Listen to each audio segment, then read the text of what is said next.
مخلوق میں شامل نہیں ہو سکتی، لیکن اس کی پستی ہو سکتا ہے کہ اپنے پست کی صف میں لا کے کھڑا کر دے۔ اللہ نے انسان کو انسان بنایا، فسوا سیدھا کھڑا کیا اور لباس بشریت عطا کیا، پیرائے بشریت عطا کیا۔ بشر بنانے کے بعد جن کی کہاں تک بات جاتی ہے، بشر بنانے کے بعد اب جیسے زیور سے آراستہ اس کی شرط رکھی، نفس ناطقہ اس کا لازمہ قرار دیا، حیوانیت ہونے کے باوجود بھی یہ تمہید ہے انشاءاللہ آخری مجلس تک کام آئے گی، حیوانیت ہونے کے باوجود بھی چونکہ انسان ہے، بشر ہے، لہذا اس کی حیوانیت جو مشترک ہے مگر اس اشتراک کے باوجود بھی کامن ہے، مگر اس اشتراک کے باوجود بھی اس کی حیوانیت اور حیوان کی حیوانیت اور گھوڑا گدھا خچر سب کھاتے، انسان بھی کھاتا ہے۔ یہ کھانا قواعد حیوانیہ کی وجہ سے اشتہار، خدا کے واسطے توجہ فرمائیں، کھانا قواعد حیوانیہ کی وجہ سے اشتہار، چیون اس کی خواہش اس کی وجہ سے ہے۔ گھوڑا بھی کھاتا ہے، انسان بھی کھاتا ہے، مگر گھوڑے کا تغذیہ اور ہے، گوشت چنا گھاس، انسان بھی کھاتا ہے، اس میں قواعد حیوانیہ پائی جاتی ہے، اشتہار پایا جاتا ہے، اور ماں بیل اشتراک ہے حیوانیت میں۔ حیوانیت میں مشترک ہونے کے بعد بھی چاہیے ویسے ہی کھاتا ہے جیسے گھوڑا کھاتا ہے، جیسے گدھا کھاتا ہے۔ حیوانیت میں ماں بیل اشتراک ہونے کے باوجود بھی اس کے قواعد حیوانیہ بھی حیوانیہ نہیں ہے بلکہ انسانی ہے، اس کے یہاں تہذیب ہے۔ اسی لیے قدرت نے نظام میں یہ اس کی شان کریمی اور حکیمی ہے کہ وہ مدبر عالم ہے، تدبر مدبر عالم خالق ہے، لیکن خالق ہونے کے بعد اس نے حکمت کو دخل میں رکھا۔ انسان کے بچے کو جسے اشرف المخلوقات قرار دیا، نہایت ہی کمزور بنایا۔ اگر دھوپ میں چھوڑ دیجئے تو مر جائے، سائے میں ڈال دیجئے تو مر جائے، چونچیاں لپٹ جائے تو مر جائے، مکھیاں لپٹ جائے تو بڑے دھن نہیں کر سکتا۔ کوئی تربیت کرے، کیوں؟ مچھلی کا بچہ ایسے سے نکلتے گھر میں شروع ہوتے۔ یہ بیسک ڈفرینسز جو ہے بیسکلی کیوں؟ کہ جانداروں کے بچوں میں اور انسان کے بچے میں فرق یہ ہے، اس کو محتاج تربیت اس لیے رکھا، اس کو محتاج ربوبیت اس لیے رکھا، اس کو محتاج پرورش اس لیے رکھا تاکہ یہ تہذیب شناس بنے، اس لیے کہ اسے معاشرے میں رہنا ہے۔ جانوروں کے بچوں کو معاشرے میں نہیں رہنا، اسے معاشرے میں رہنا ہے، اسے محتاج تربیت رکھا تاکہ اس کو تہذیب سکھائی جائے۔ جو سیکھے گا وہی بولتا ہوا نکلے گا، اسے یہ محتاجی نہیں ہے بلکہ تہذیب کی، تمدن کی درسگاہ ارتقائی مرحلے سے کرے۔ اسے بشریت کے زیور سے ہم نے آراستہ کیا تو تہذیب بھی ہو۔ تو جس طریقے سے سرکار من قواعد انسانیہ، بہت توجہ چاہتا ہوں کبھی مکمل کر رہا ہوں، قواعد حیوانیہ ہونے کے باوجود بھی انسان مابین اشتراک ہونے کے باوجود بھی اس کا کھانا پینا حیوان جیسا نہیں ہو سکتا۔ اب آگے بڑھیں آپ، بشریت کیا ہے؟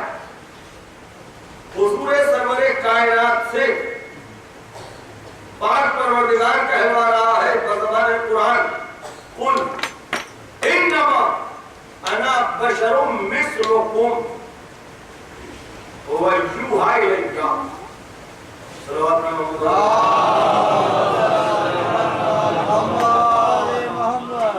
کہیے توجہ کہ میں بشر ہوں، مگر یہ کہ مجھ پر وحی آتی ہے۔ انا بشر مثلکم، کیسا بشر ہوں؟ مثلکم تمہاری طرح۔ ایک لفظ مثلکم صرف ہوا یہاں پر، انا میری توحید مکمل ہو گئی، نفس مضمون کی گفتگو شروع کی میں نے، یوحی الیہ، میں بشر ہوں تمہاری طرح مگر مجھ پر وحی آتی ہے۔ میں نے عرض کیا تھا سرکار کے معرفت کے لیے ضروری ہے فصل ممیز۔ قرآن کریم نے کیا نزاکتیں برتی، انا بشرم مثلکم، پہلی بات یہ نہیں فرمایا کہ انا مثلکم بشرم، اگر یہ ہوتا میں تمہاری طرح ہوں، مثلکم مقدم ہوتا تو اس کا فائدہ بشریت ہوتی، یعنی پھر یہ ہوتا کہ میں تمہاری ہی طرح بشر ہوں، میں تمہاری ہی طرح بشر ہوں، نہیں، انا بشرم مثلکم، میں بشر ہوں، بشر کو سرنامہ کلام قرار دیا، مثلکم تمہاری طرح، اور وَيُوحَى إِلَيَّ فصل ممیز استعمال کیا۔ فصل ممیز میں نے عرض کیا کہ جو اوروں سے جدا کرے، وَيُوحَى إِلَيَّ مگر یہ کہ مجھ پر وحی آتی ہے، یعنی میں ویسا بشر نہیں جیسے تم بشر، توجہ فرمائے، مگر یہ کہ مجھ پر نہیں، توجہ فرمائی، وَيُوحَى إِلَيَّ مجھ پر وحی آتی ہے، یعنی وحی آنا بشریت کا لازمہ نہیں ہے، توجہ فرمائے، اگر وحی آنا بشریت کا لازمہ ہوتا تو ہر بشر پر وحی آتی۔ انا بشرم مثلکم، میں بشر ہوں تمہاری طرح، وَيُوحَى إِلَيَّ، یہاں پر رکیے، پہلے لفظ بشر پر بات واجب ہے۔ بشر جنس ہے، مادہ ہے، طبیعت ہے، طینت ہے، خصلت ہے، پیرایا ہے، پیکر ہے، لباس ہے، کیا ہے بشر؟ ہزار رخوں سے بات ہو سکتی ہے، اشرے ہو جائیں گے سب میں۔ بشر ہے کیا؟ لفظ بشر پر بات کرے، قرآن اپنا ترجمہ خود کرتا ہے۔ جہاں تک حقیق کی معلومات ہے 45 سے زائد مقامات پر لفظ بشر قرآن کریم میں استعمال ہوا، اور جہاں جہاں استعمال ہوا بشر شکل کے معنی میں، لباس کے معنی میں، پہنائے کے معنی میں، مادے کے معنی میں نہیں۔ اب وجود پر بات کیجئے، پوری توجہ وجود پر بات کیجئے، تو وجود، ہمارا وجود چونکہ مادی ہے، آتش بعد آب خاک عناصر اربع کا مجموعہ ہے، آتش بعد آب خاک کے نتیجے میں چار چیزیں وجود میں آتی ہے، سودا صفا بربان خون، اگر یہ چار چیزیں ٹھیک ہے تو انسان ٹھیک ہے۔ آمدن میں سر مطلب وجود کے لیے ضروری ہے کہ مادہ ہو، مادی وجود کے لیے، انسانی وجود کے لیے، مادہ جب ترقی کی منزل طے کرتا ہے تو اس کے لیے ضروری ہے کہ حجم ہو، that is called structure۔ structure ایک میٹر سے آپ کچھ بنائیے، اسٹیٹ کیجئے تو ایک اسٹرکچر ڈیولپ ہوگا، ایک اسٹرکچر وجود میں آئے گا۔ جب اسٹرکچر ڈیولپ ہوگا، ترقی کرے گا اور منزل تعارف میں آئے گا تو اسے کہیں گے صورت۔ جب اس کو تعارف کرا سکے اس کا کسی نام سے، کسی ٹائٹل سے، تو وہ صورت ہے۔ یہی بنیادی فرق ہے وجہ اور صورت میں۔ شعراء سے خصوصی توجہ چاہتا ہوں، یہی بنیادی فرق ہے وجہ اور صورت میں۔ جن لوگوں کی نظریں مادی تھیں